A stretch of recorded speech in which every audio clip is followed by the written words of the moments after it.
you could order a video through this company from me, Big Van Vader, or any of the other wrestling stars, or any of the other movie stars. There's a lot of Star Trek, Mr. Kirk and Captain Kirk, excuse me, and David Hasselhoff is on there. But this is it's a very unique concept, and I don't know, I don't remember ever hearing or seeing anything like it. But so I'll in the morning I'll wake up and I'll get 20 requests from different individuals around the world, literally from Australia and Japan and Canada, America, England, and you say, well, you got to spend some time, and you set up your phone and you put on your mask and you put on a muscle shirt and you give these guys little selfies, little 30, 40-second selfies, and you wish them a happy birthday.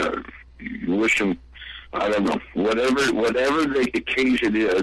The prices range from $25 to $100, and I enjoy doing it. It brings me back to my old days. I remember working for Ted Turner down in Atlanta with the WCW, and I mentioned that company obviously with the WWE, and we didn't do much videos in Japan because no one really cared what I said in Japan because they couldn't understand me. But I remember, we'd go in there and spend 4 and 5 hours doing videos about the upcoming matches, Friday night in Chicago, Sting and I are going to get it on, blah, blah, blah, blah, blah, blah, blah. And it's very similar to that. You can get a wrestling-style promo as a birthday wish. And this company, I'll tell you what, I wish I would have came up with the idea because it's going to do very well, and they're going to sell this company to someone and make a lot of money. But it's doing well. There's a lot of people involved in it, big-name people. And Stone Cold was talking about it on his podcast. I guess they got some sponsorship time with them. And then Jericho was talking about it on his podcast. And I believe Jim Ross was talking about it on his podcast. So, you know what? It's fun. And obviously it's extra money. It's pocket money and grocery money and stuff like that. But I appreciate you letting me talk about it. I enjoy doing it. It brings cold memories, and again, it's just a lot of fun. No, absolutely. It sounds like something that's pretty cool because it's personable, and you custom it to whoever you're sending it to. So if it's something birthday, it's kind of a happy message. If it's something that somebody wants to mess with somebody and be angry, you can go right into character and kind of send them an angry message. So let's just hope McMahon doesn't buy it. I'm sorry, sir? I said let's just hope Vince McMahon doesn't buy it. Yeah, you know what? He would have it all. I actually got a request to propose to a guy's girlfriend for him, and I actually got down on one knee and doing the selfie and said, "Now this is from Rodney," and he wanted Big Van Vader to tell you that so-and-so, I don't want to name his name, wants you to marry him. He wants to spend the rest of his life with you. And he loves you dearly and blah, blah, blah. And I understood she said yes. So, it's unique. And it's a lot of fun. And, for me, it takes, 30, 40 minutes and you can knock out 20 or 30 of these and you know what? It's just a lot of fun. Great concept, great company, great people running the company, and WrestlingVideoMessages.com, CelebVM.com, and man, you got to check it out. You could, if you got a friend that you don't particularly like, or if he's got a bad haircut, or he needs to take showers more often, if you know what I'm talking about, you could hit on him that way. Just have me cut a mean promo on him and tell him to get the tub, get the shower, wash up, and cut your hair, do something. That'd be the best $25 spent. I'm sorry, what did you say, man? I said that'd be the best $25 I spent. Well, and they range from 25 to 100, so it depends on who you get, and some of them are a little more expensive, but man, I tell you what, if there's anyone out there who wants a message from me, I'd be happy to do it. You just got to contact this company and put your request in, and that's all you do. And then you wait for delivery, and that's it.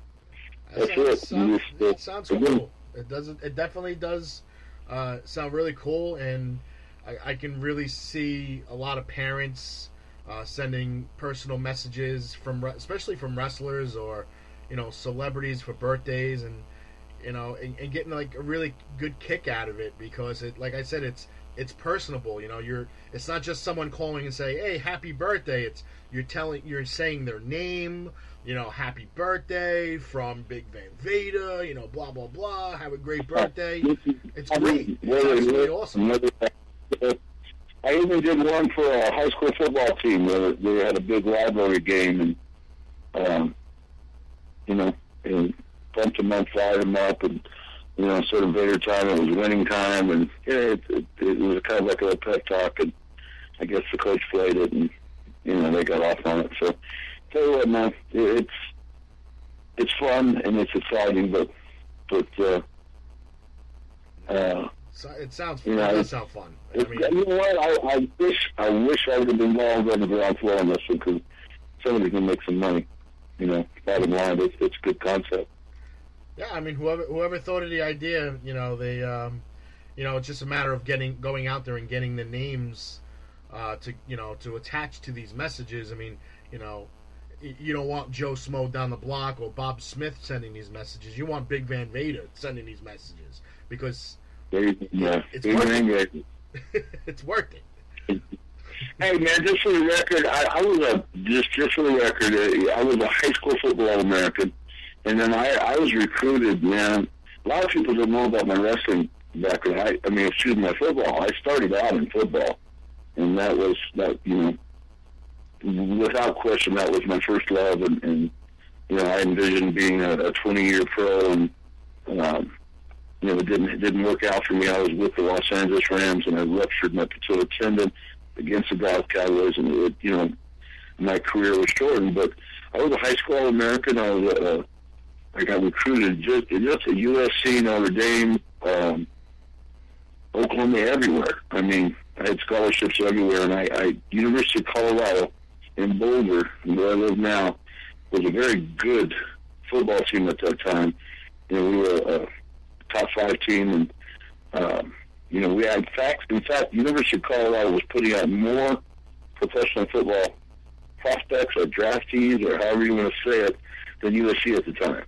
Okay. And so I came here, and obviously I fell in love with the mountains and blue sky, and getting out of LA and the traffic and all that stuff. So, and then from here, I went on to Los Angeles Rams. I'm proud owner of a Super Bowl ring, and then I got hurt. It was a preseason game, and I was against Dallas Cowboys, and I was actually playing head up against Randy White. He's a Hall of Famer from the Dallas Cowboys. Yes. And was doing very well. I had held him for 3 quarters to 0 sacks and 0 tackles, and I pulled out on a sweep, and then I went head up with the defensive back, and my knee just exploded, and the patellar tendon ruptured, and that was it for me. So, it was kind of a sad ending, and I got into real estate and was doing very well. And if I could turn back the clock, I probably would have stayed in real estate. I would have had a lot less bumps and bruises at this point in my life. I stayed out of wrestling, but I just fell in love with wrestling, and just being in front of a crowd, I missed that. And so I got back in shape and became Big Van Vader. And I mean, just wanted to quit. You can't complain too much. I mean, you did go on to, I guess you had some sort of wrestling career. I mean, that was kind of okay, I guess. So, thank you. You know what? I'm not complaining at all. I just I did well. I mean, I've got world titles around the globe, and I've been around the world maybe 25 times, and it's hard work. So wrestling is all about being on TV, and the wrestling is hard work. And back in my era, maybe a little bit harder than it is today, but I don't know. It's they call it entertainment, and I call it a sport because you are competing every day of your life. You're fighting for that spot. And I really do. I feel, the companies in my prime, they looked at me to be the top guy. I mean, I've got, I don't know, 12, 13, 14-year-old titles over in Japan. And you know what? It's tough enough just to, as an American, just to be called up by Inoki or Baba or Mizawa from Noah, Mitsuharu Mizawa, who is, may he rest in peace. We all know he took a bad bump and of course there was Nobu Takada. He ran that shoe fighting group. It's just hard enough to get called up and get a spot, get a shot, and then to go over there and become the top guy in the company. And people like Stan Hansen and Bruiser Brody and myself, that's a tough deal to go over in Japan and compete and then become a world champion and draw money, draw houses over in Japan. That's back in my day. And we you remember that iron mastodon mask that I have? Yes, I do remember that. Okay, well, that's one of a kind in the world. There's nothing else like it. And Vader was actually a samurai warrior. Everyone thought it had something to do with Star Wars, which was crazy, but it was how the Japanese settled disputes in that day was they'd find the toughest guy from each village, and they'd roll out to a little island, and they'd fight.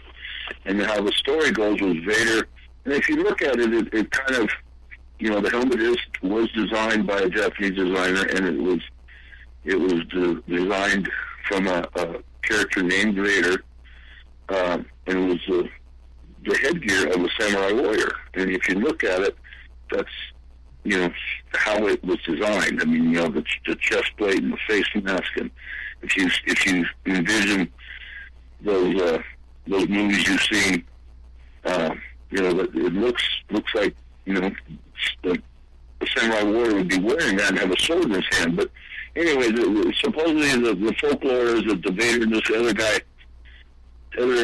champion from the other village, they rode out to an island and they fought for 72 hours and died at each other's feet. So when Inoki gave me that, we had sold out. I debuted with Inoki, and Inoki had not been beaten in about 7 or 8 years. He had gone undefeated for 7 or 8 years, and we were in Sumo Palace, and it was sold out. And I debuted against him, and I beat him in about 4 minutes, and people they flipped out, and they started rioting and throwing stuff and burning their pillows, and I'm thinking, man, is it like this every night in Japan? When you get me back to America. And we sold out for a long time, but 2 or 3 years, every night from that night. But at the end of the first year of those sellouts, he gave me this mask, and kind of in recognition of being part of all that. So that's kind of cool. And again, it's hard just to get over there, and then it's really hard to, again, not many Americans have gone over there and had a lot of success. And certainly Stan Hansen is legendary over there, and Bruiser Brody, and may he rest in peace. You wrestled with a lot of superstars, big name guys, Hall of Famers from all over the world. I mean, the resume is ridiculously impressive. From Hogan, Nikita Koloff, Davey Boy Smith to everybody. You got your mix with Sting. Man, I tell you what, Sting, what a talented wrestler he is. I'm glad to see him going to the WWE. And but we had some matches that were just off the chart, and we had great chemistry. We just we mixed well together, and had some great crowds and great matches, Sting and I. I want to ask your opinion on 2 wrestlers. First thing that kind of comes to your mind when I name them. One is a manager, one is a wrestler. One's a Hall of Famer, one should be a Hall of Famer. Well, we'll start with the Hall of Famer, Paul Bearer.